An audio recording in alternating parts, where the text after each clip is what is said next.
we shall discuss about a very important topic of rotatory motion, which is conservation of angular momentum. Directly we'll discuss about the applications.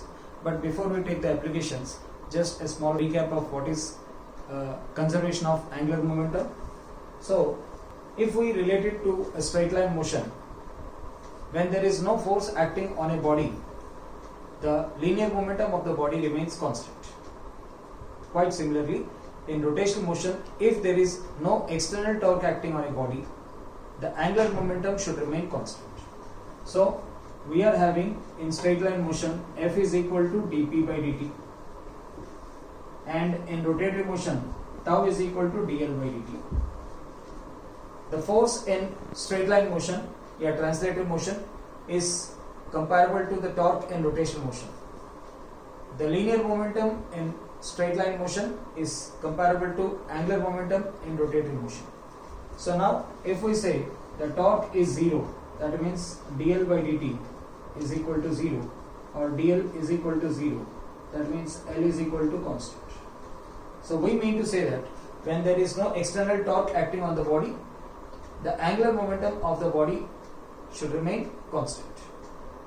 And as you know, the angular momentum is given by the formulas L is equal to I omega. So I can say L initial is equal to L final, so that I1 omega 1 is equal to I2 omega 2.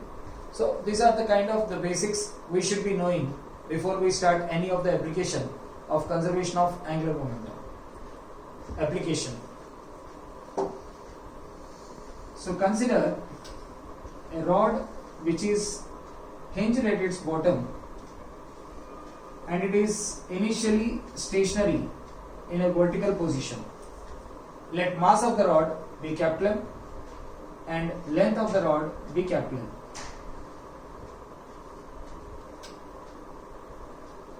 And let there be a bullet of some mass smaller and it be having some velocity v0, and the direction of that velocity is parallel to the ground, that means horizontal, and it is going to hit the edge of the rod, and after hitting, let us assume that it is sticking inside the rod, so that now the rod along with that bullet starts rotating about the hinge which is at the lowest point. So if I make it a separate diagram, so let us say this is the point at which it starts rotating and this is the bullet.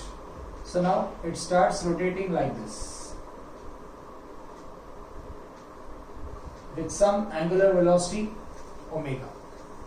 So now we will assume that here the bullet and the rod together make a system, so there is no external torque. The angular momentum must be conserved. That means the angular momentum initial is equal to angular momentum final. Now the initial is the first diagram and final is the second diagram. So initially only the bullet has the momentum about this point, but the rod was initially at rest. So we don't have any contribution of angular momentum by the rod. So total angular momentum initially is only because of the bullet, and we will write it as mv0 into L. As you know, the angular momentum is given by the product of the momentum, which is linear momentum, and the perpendicular distance of the line of motion from the axis of rotation. So here this is the line of motion and the perpendicular distance about the axis of rotation is L. So it becomes mv0 into L, and it must be equal to the final momentum, where this time the inertia is contributed both by the particle, which is the bullet, and the rod. So I will say it is I omega format, but here I is I due to the rod plus I due to the bullet into omega. So it is the total inertia of the system, that into omega. So it becomes mv0 L is equal to, now the inertia of the rod, as it is rotating about the axis which is passing through the edge, it must be ml square by 3 format. So if we are assuming mass of the rod as m, so it must be m L square by 3 plus mass of the bullet is smaller and it is behaving like a point mass rotating about the axis of rotation at a distance L. This is L from here to here. So it becomes ml square into omega. So the very first thing is we can make a cancellation on both sides. One L will be cancelled, so that we can write the expression as mv naught is equal to m by 3 plus m into L omega. So we have to calculate the formula for the angular speed immediately after collision of the bullet with the rod. So obviously, to get omega, just we can make LCM here. It becomes mv naught is equal to m plus 3m by 3 into L omega. So finally, omega is equal to 3 mv naught by m plus 3m into L. So this becomes the formula for the angular speed immediately after the bullet hits and sticks inside the rod during this collision. Okay. Now we shall go into the next example for conservation of angular momentum. Right.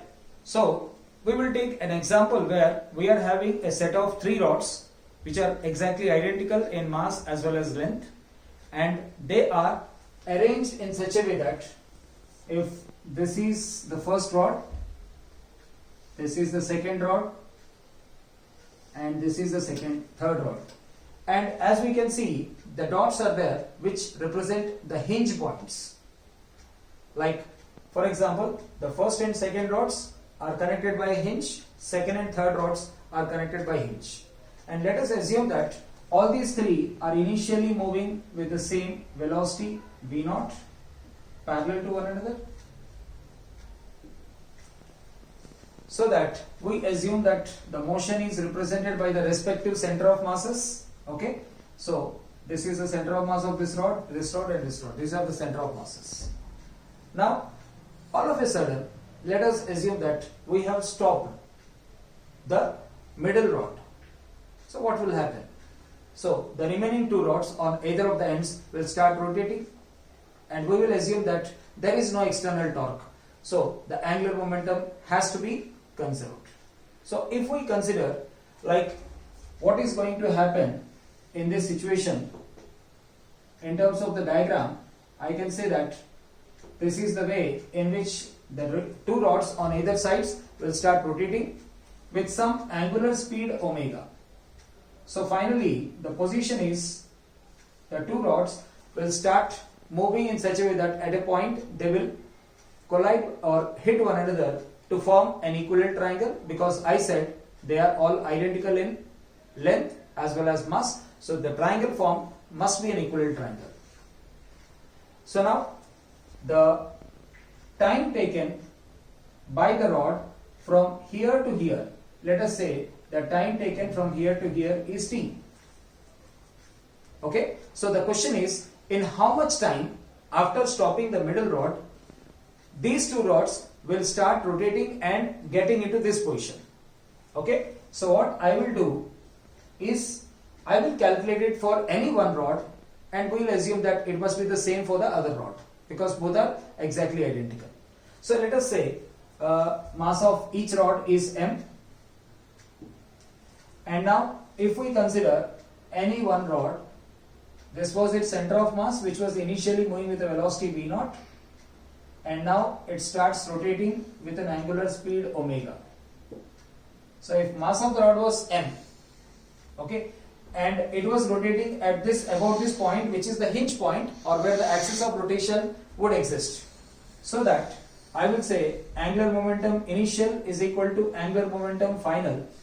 Okay, and if L was the length of the rod, this distance would be L by 2, which is the distance of the center of mass of the rod from the axis of rotation.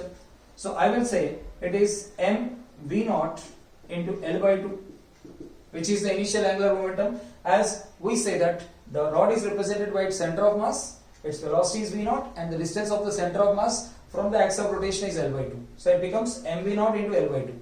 And now coming to the final angular momentum, we have already assumed that it is starting to rotate with some angular speed omega. So I will say it is I omega, right?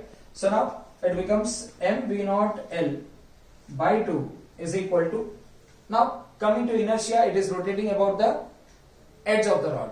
So the inertia must be ml square by 3. So it is ml square by 3 into omega, making the relevant cancellations. L will cancel, mass will cancel.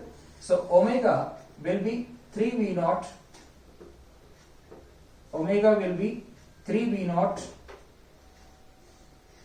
by 2L. So if this is the angular speed with which it starts rotating, so it has to cover how much angle before it forms a triangle like this. So obviously you know this is 60 degrees, or which is pi by 3. So you must be knowing that the rest of the angle should be how much? 2 pi by 3. Okay, that means 120 degrees. So it has to cover an angle of how much? Theta is equal to 2 pi by 3. So now if I want to calculate what is the time taken, it should be theta by omega. As you know, omega is theta by t. So we can say straight away that the time taken to cover an angle theta with an angular speed omega must be theta by omega. So it must be 2 pi by 3 by omega. We have already got that, we are going to substitute. It becomes 3v naught by 2L. So finally the time taken would be 4 pi L by 9v naught. So I would say that this is the time within which the rod would rotate and make an equilateral triangle. This will be the applicable for both the rods, either the rod on this end or that end, because both are exactly identical. So this was also an illustration for conservation of angular momentum as an application.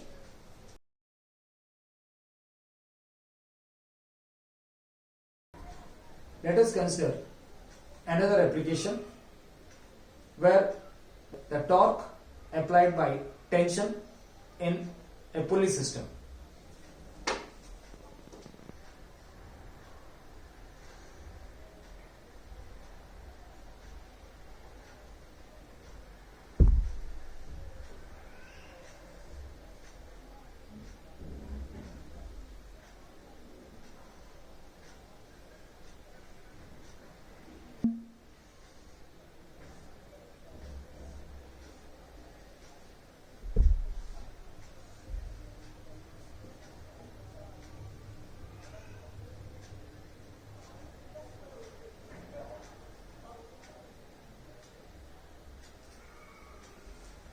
So here we are having a rod of some mass m which is hinged at one end and initially in the horizontal position.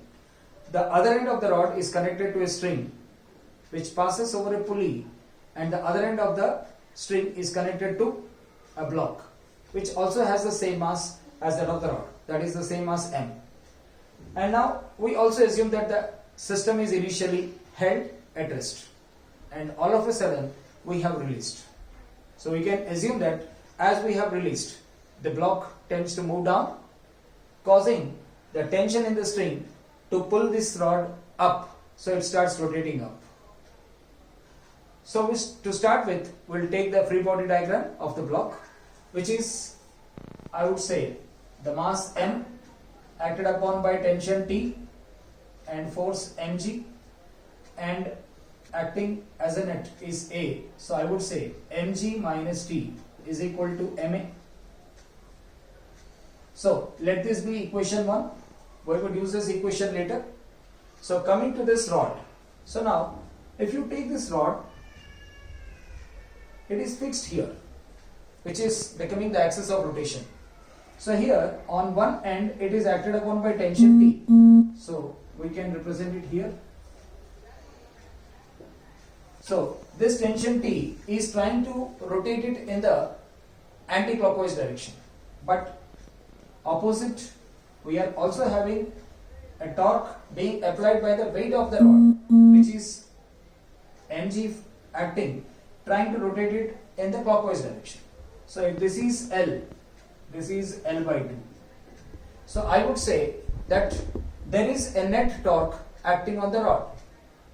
So if I say the torque acting on the rod is I alpha, okay, and the torque acting on the rod, which is also due to the tension as well as weight.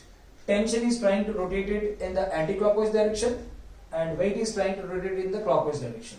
So what is happening? It is T into L minus mg into L by 2. So on one side we are trying to represent torque in the form of I alpha format, and the other side torque we are trying to represent in the form of force into perpendicular distance. So this gives rise to I alpha is equal to T into L minus mg into L by 2. Now what about I? I is the inertia of the rod about the axis which is passing through the edge. So it must be ml square by 3. So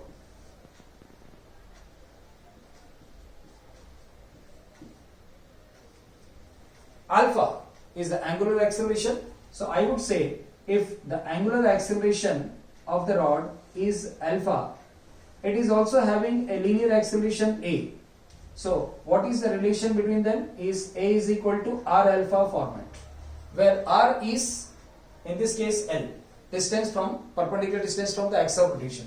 So we will replace r as L because normally the notation is r, but here in this case that r, which is the perpendicular distance, is L. So I will write a is equal to L alpha. So alpha becomes a by L. So using that here, it becomes a by L is equal to, it is T into L minus mgl by 2. Okay. So now making the cancellation,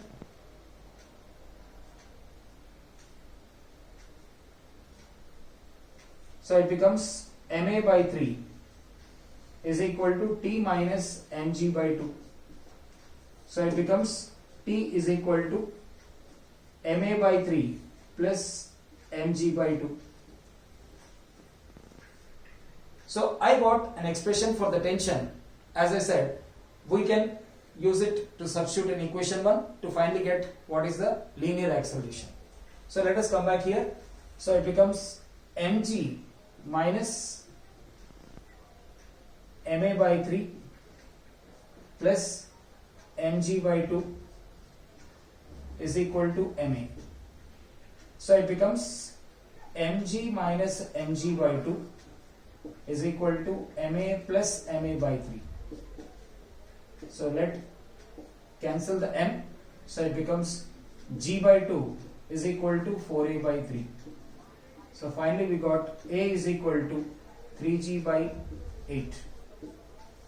So this becomes the acceleration of the block with which it is going down.